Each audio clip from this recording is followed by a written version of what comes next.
علم نور ہے، علم نور ہے۔ نحمدک یا من شرح صدورنا ویسر لنا امورنا وثبت اقدامنا، الصلاة والسلام علی من لا نبی بعدہ، اما بعد فاعوذ باللہ من الشیطان الرجیم، بسم اللہ الرحمن الرحیم۔ لقد كان لكم في رسول الله أسوة حسنة، آمنت بالله صدق اللہ العظیم۔ نہایت ہی واجب الاحترام علماء ذوی الاحتشام، معظم و مکرم سامعین حضرات، السلام علیکم ورحمۃ اللہ تعالی وبرکاتہ۔ حضرات محترم، خطبہ مسنونہ کے بعد جس آیت کریمہ کی تلاوت کا شرف حاصل کیا ہے، اس پر گفتگو کرنے سے قبل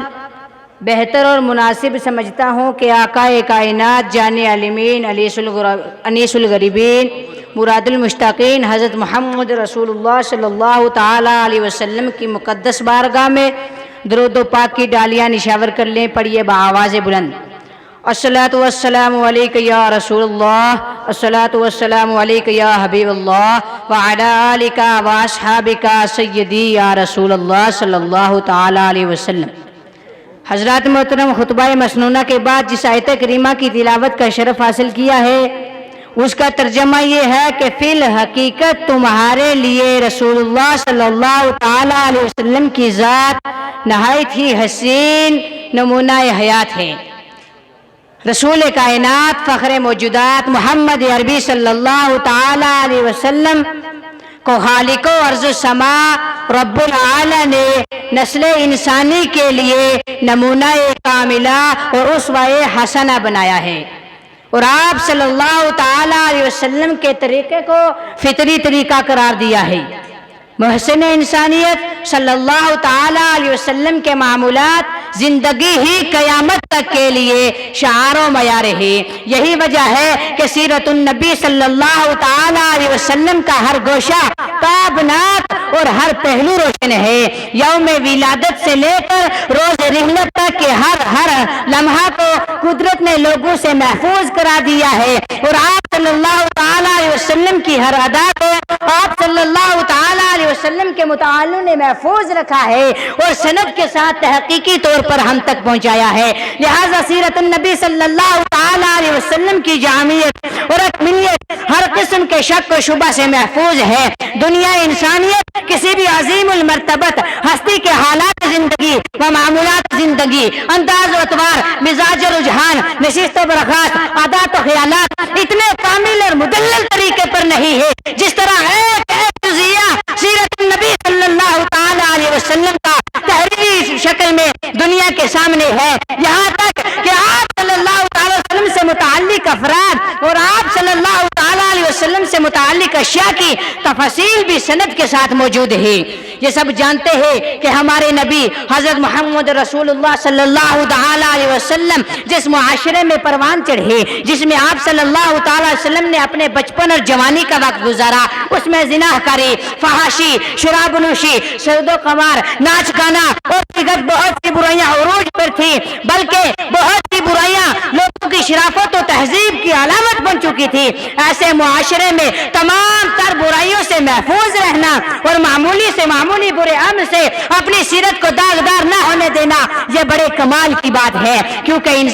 عام انسانی فطرت ہے کہ انسان جس معاشرے میں آنکھیں کھولتا ہے، پروان چڑھتا ہے، وہ اس معاشرے سے ضرور متاثر ہوتا ہے اور اس کی رائج عام برائیوں سے نہیں بچ پاتا ہے۔ یہی وجہ ہے کہ ہر بچہ دین فطرت پر پیدا ہونے کے باوجود اپنے اطراف کے ماحول سے متاثر ہو کر بھی بے راہ روی اور بددینی میں مبتلا ہو جاتا ہے، اور اس پر اتنا گہرا رنگ چڑھتا ہے کہ وہ اپنی ساری عمر اس باطل دین کی پیروی میں گزار دیتا ہے۔ حضرت محترم، رسول اللہ صلی اللہ تعالی علیہ وسلم کا ارشاد پاک ہے: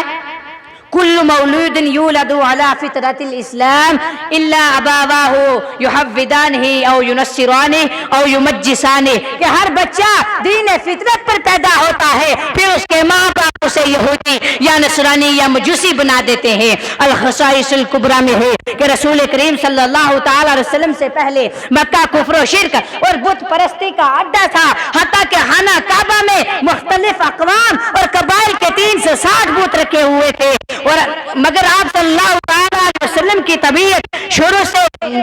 بچپن ہی سے توحید کی ہوگر تھی، اور آپ صلی اللہ تعالی علیہ وسلم ہمیشہ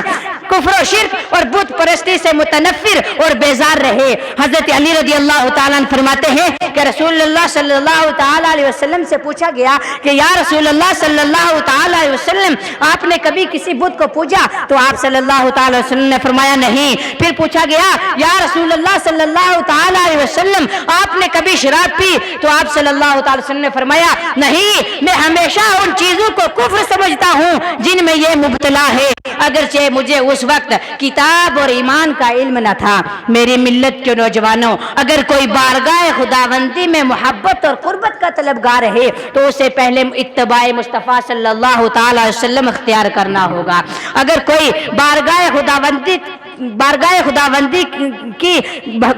خداوندی تک رسائی چاہتا ہے تو اسے پہلے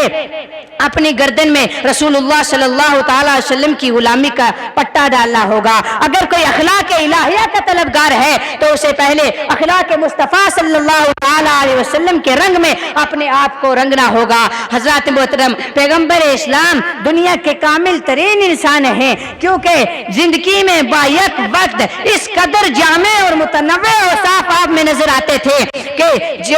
جو کسی انسان میں تاریخ نے کبھی یکجا نہیں دیکھے۔